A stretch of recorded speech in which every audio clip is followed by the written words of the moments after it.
Okay, so good day. So this is the part 4 of the video about the ultimate strength design, and again this is Engineer Rex. So for this problem, the problem stated that a detail of reinforced concrete beam is shown below. Use FC prime be equal to 32 megapascal and Fy 480 megapascal. Compute the moment capacity of the beam. Okay, so meron tayong singly reinforced beam na merong 6 na 28mm diameter. So ngayon, given yung dimension pero hindi sinabi totally kung ano yung effective depth. Pero alam natin na yung ating effective depth ay mula yan dito sa centroid ng ating reinforcing bar hanggang dun sa outermost fiber. So kailangan ay malaman muna natin to kung gaano ka taas tong distance D na to, no? Okay, so para malaman natin tong distance D, that is just 400 plus ipa-plus natin yung diameter ng bar. Kasi ipa-plus natin tong diameter ng bar. Gaano kataas ba yan? So 400, ito yon, plus diameter ng bar na 28. Sulat ko lang muna formula, plus yung 20mm spacing ng ating rebar. So dahil symmetrical naman yung ating reinforcing bar, automatic yan na nandun sa gitna yung ating magiging centroid, no?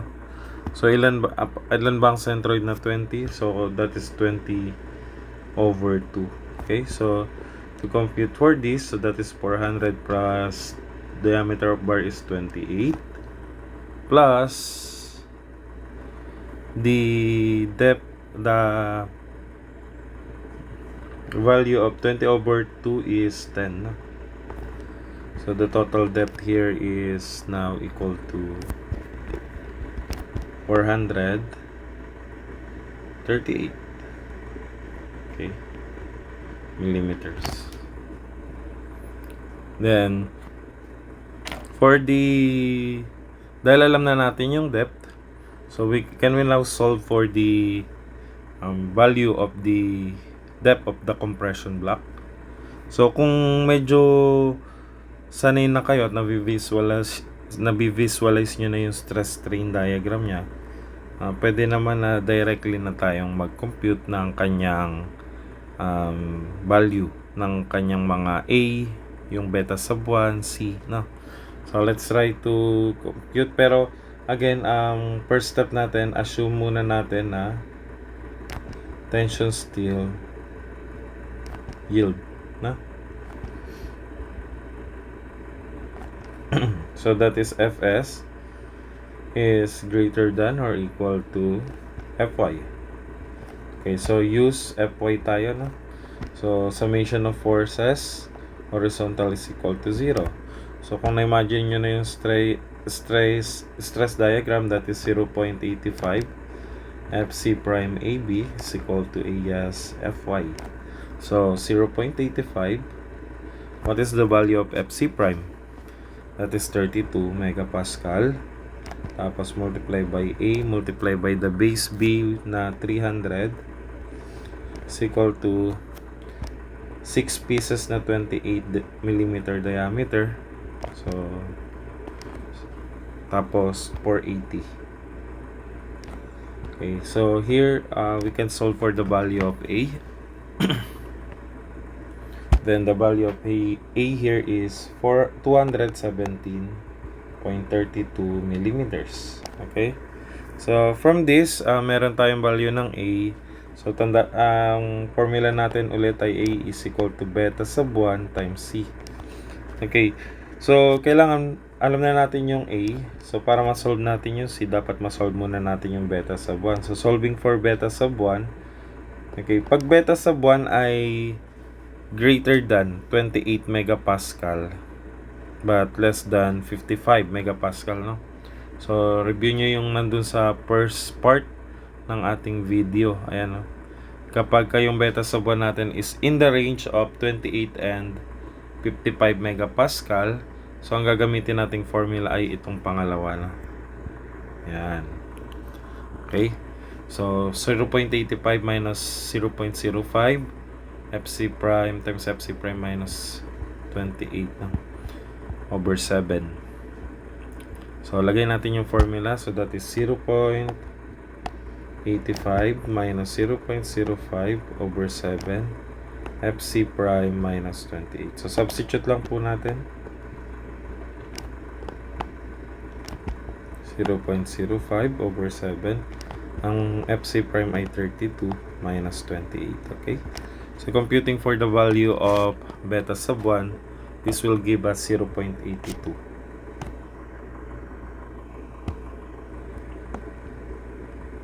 So pagka sinubstitute na po natin yan dun sa formula, so 217 so yung ating C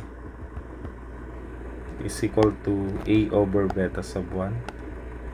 Ang A natin ay 217.32 over 0.82. Okay?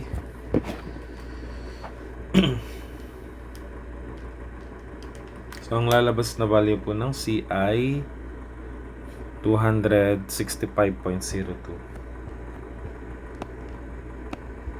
millimeters. So that is the distance from the neutral axis up to the outermost fiber ng ating concrete. So from that 265, so we have now to check. Nag-assume tayo na yung tension steel ay yield. So check, let us now check if tension steel yield.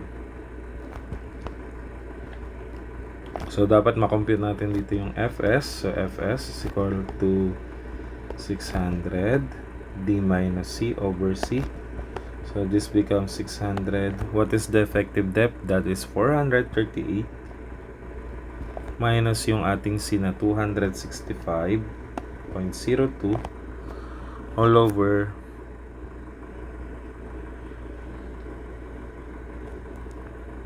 yung C na 265.02. Okay, so by computing this value, the Fs value will give us 305.59. The unit is in megapascal. Okay, so mali pala yung na-compute ko. Na wrong syntax ako, sorry. So double check na lang na 600 times 438 minus 265.02. Ayan, so 391 pala to. 391.62 megapascal, and the value of Fy is equal to 480. So we can now compare the two, Fs and Fy. So sino ang mas malaki? Mas malaki yung value ng Fy. So therefore, hindi to okay. See, this is not okay. Let us note that it is not okay, no? Dahil inassume natin na yung Fs ay greater than or equal to Fy. Pero ang nangyari ay less than, so therefore we note that TSDNY, no? Ano ibig sabihin ng TSDNY? Tension steel does not yield. So pagka tension steel does not yield, nag-assume ka ng value ng A, nag-assume ka ng nag-assume ka na Fy siya. So meaning, yung value ng A na na-compute mo ay hindi talaga yan yung value, at lalong hindi rin yan yung value ng C. So dahil mali po yung ating assumption, so we have to consider yung another assumption, no? So let us try now. Okay, so try tension steel. So we have to recompute dahil itong mga na-compute natin yan ay mga maling value yan, no? So try tension steel.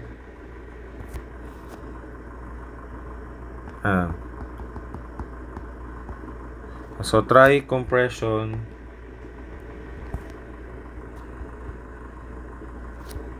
So, ibig sabihin, compression ang nag-yield. Compression steel, compression concrete,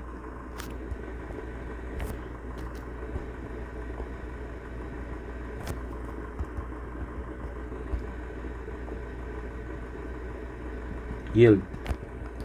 So, ibig sabihin, hindi nag-ano dito, nag-yield, no? So, kung compression concrete ang mag-yield by summation of forces, horizontal is equal to 0. So, kung maalala natin, meron tayo ditong 0.85 FC prime AB. Yan yung ating compressive force. Tapos ito yung namang tension force ay AS, FY, or FS. So, kapag compression concrete yield, FS is less than FY.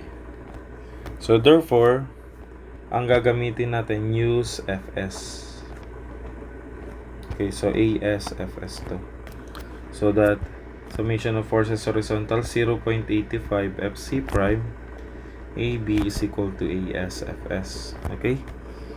So 0.85, what is the value of FC prime? 32. Magre-recompute tayo. Babalik tayo dun sa pinaka unang solution. So ang A natin ay san equal. Tatandaan natin ang Fs natin ay equal sa 600 times D minus C over C.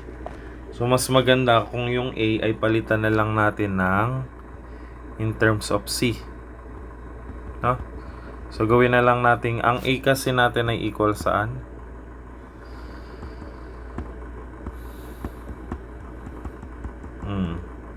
So palitan na lang natin tong A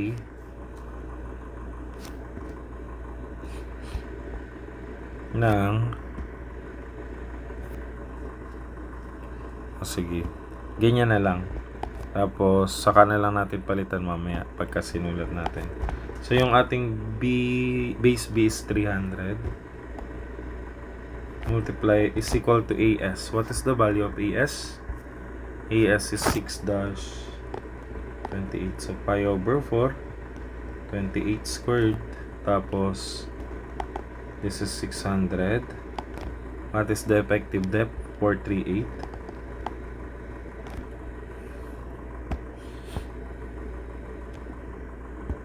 Minus C over C. Okay? So, solving for the value of C, yung A, palitan natin ito ng 0. Ang ating beta sub 1 dito ay same lang sa na-compute natin kanina, no? Hindi naman mababago yung computation kasi FC prime lang naman ang sa-substitute dito. So ito, at least kahit papano may tumama yung 0.82.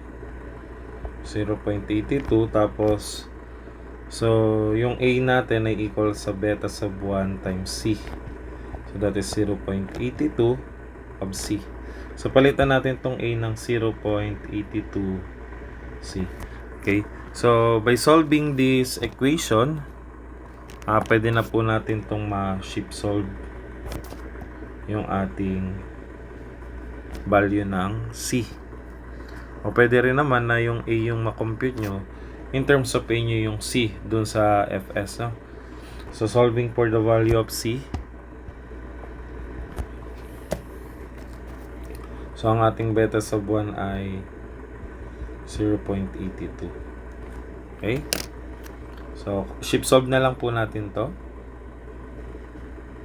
Okay, so the value of C is 249.74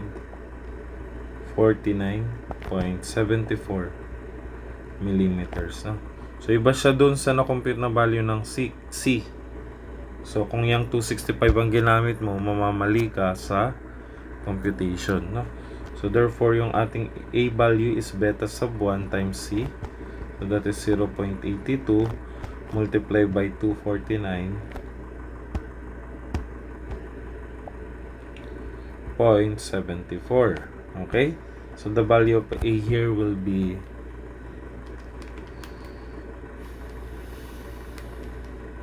okay, so 204.74 millimeters. Okay? So, from that, meron na tayong A and C. So, syempre, check na rin natin, Fs. Pero, panigurado yan. At, concrete. Tama yung assumption na natin kasi hindi na nga nag-yield sa tension no? So, 600. What is D? 438 minus C. 438. Yung depth. Tapos yung C ay 249.74 all over 249.74. Okay. So here the value of Fs is now equal to 600 times 438 minus 249.74 over 249.74. So the value of Fs here is 452.29 megapascal, and the value of our Fy here is 480 megapascal.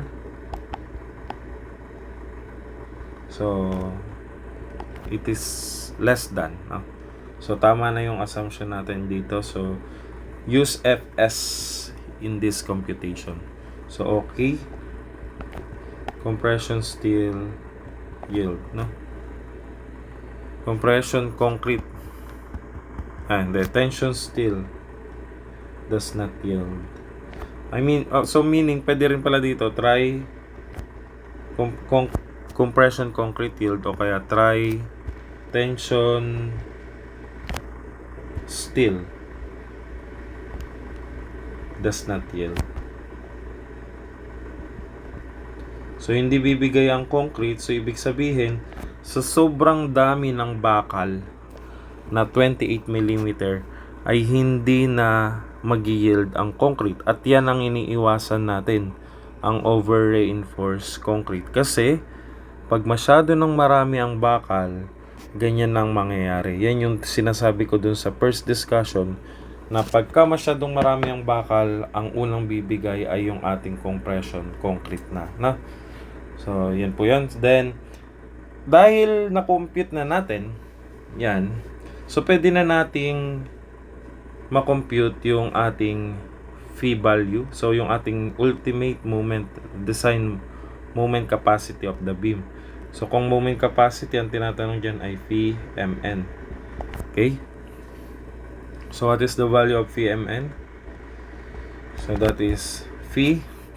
Yung phi value ba natin ay alam na natin. So what is the value of P? Hindi pa pala. So let us try to compute muna yung ating ES. ES is equal to 0.003 ng D minus C all over C. Okay? So this becomes 0.003.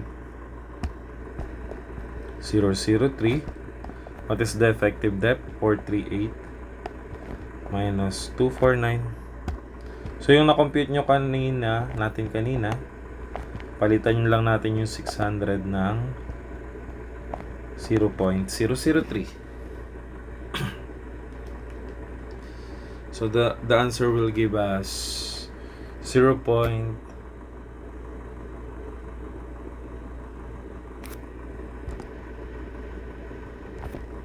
So 0.003. So 438 minus 249. So this is 0.00226. Okay? So kung compression controlled siya, automatic 0.65. Pero ito ay hindi siya naging compression controlled. Nasaan to? Under to ng between 0.002 to 0.005. So andun to sa tinatawag na transition zone na. So for the transition zone, so let us compute for the value of phi by so kung matatandaan niyo yung formula, so nakasulat yun dun sa bandang taas po, no, ng ating discussion, or sulat ko na lang dito yung formula. So dun tayo sa other stating yan, 0.65 plus 0.25 multiplied by Fs minus Fy. Tapos 1,000 minus Fy. Okay? So, what is the value of P? 0.65 plus 0.25. What is the value of Fs? So, that is 452.29 minus Fy 480. Tapos all over 1,000 minus Fy. Ang Fy value natin ay 480 megapascal. Okay?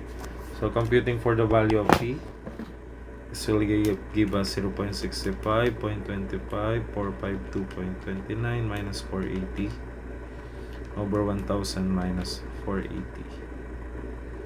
So, the value of P is now equal to 0.64. Huh? So, therefore, the value of P, PMN, so the value of PMN is now equal to, so dalawa na rin na yung computing natin. Actually, sa computation, pwedeng isa lang ang gamitin nyo. Pwedeng yung 0.85 FC prime AB lang times D minus A over 2. Yan lang yung gamitin nyo. So, pagka ganyan, so dahil may phi pala to, may reduction factor din to, no? So, what is the value of P? 0.64 times 0.85 na value. Tapos, FC prime value is now equal to 32. Tapos, anong value ng A ang gagamitin na natin? Yung tama na. So, ito na yung tamang value ng A at saka C. So, ang gagamitin natin ay 204.79. Tapos, yung base B natin ay 300. Tapos, yung ating depth is 438. Minus yung ating A value is 204.79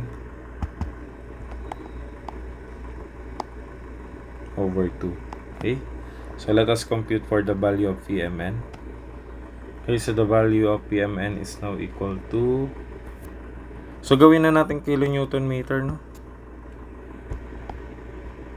Kung i-times 10 raised to 6 nyo siya, sige, kung 358.93 times 10 raised to 6 Newton millimeter.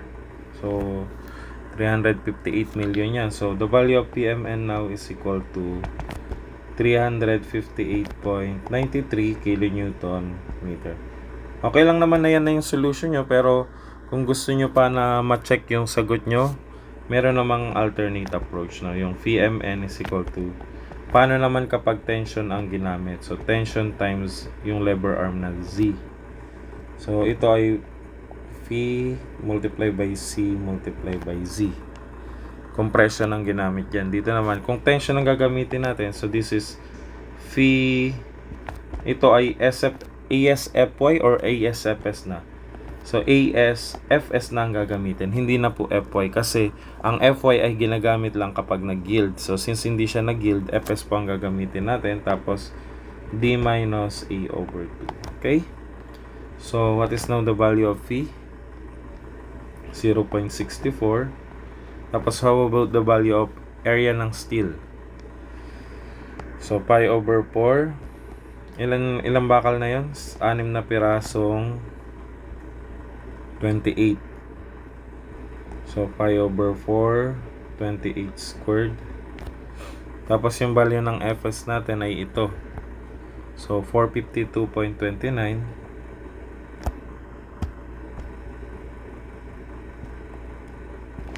Tapos multiply by D minus A over 2. So, 438.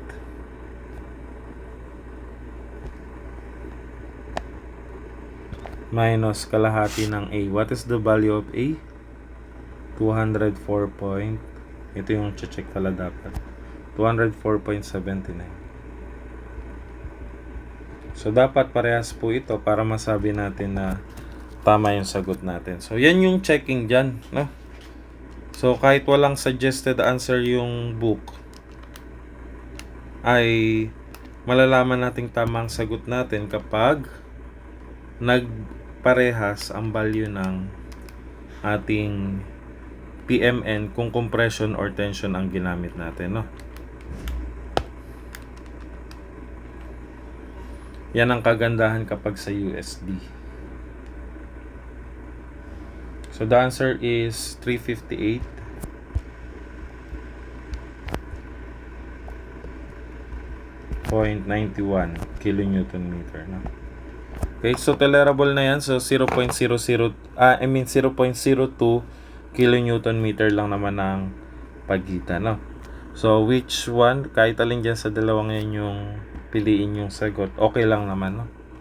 So pero it's around 359 kilonewton meter, no? So kahit alin dito yung sagot nyo, okay lang, no?